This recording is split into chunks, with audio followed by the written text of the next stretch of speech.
যাদেরকে হুজুর বলে টিটকারি করেন, ইসলাম বিদ্বেষী শাহবাগীদের প্রচারতাদেরকে সরিয়ে প্রকৃত ইসলামপন্থীদেরকে এখানে জায়গা করে দিতে হবে। তবলিগ করাকে পিছিয়ে পড়া মানুষ মনে করেন। তারা বলেন পৃথিবীর মানুষের জ্ঞান বিজ্ঞান কোথায় আর আমাদের হুজুররা কোথায়। থানায় যাওয়ার পরে দেখবেন মাদকাসক্ত এবং বিভিন্ন ধরনের চুরির মামলায় নন হুজুর কয়জন আর হুজুর কয়জন।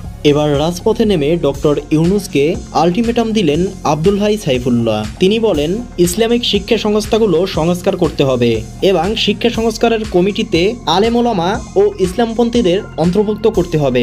অনেকগুলি প্রত্যাশার একটি প্রত্যাশা হচ্ছে শিক্ষা সংস্কারে যে সকল কমিটি করা হয়েছে সেই জায়গাগুলিতে আলেম এবং ইসলামপন্থী, ইসলাম তাহজিব তামাদ্দুনকে ধারণ করেন এরকম ব্যক্তিদেরকে অন্তর্ভুক্ত করতে হবে।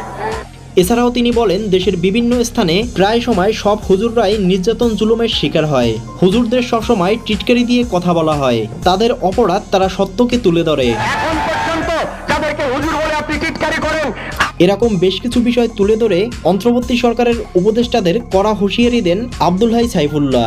প্রিয় দর্শক, দেশের এই বিষয়গুলো আপনি কিরকম দেখছেন জানিয়ে দিন কমেন্ট বক্সে।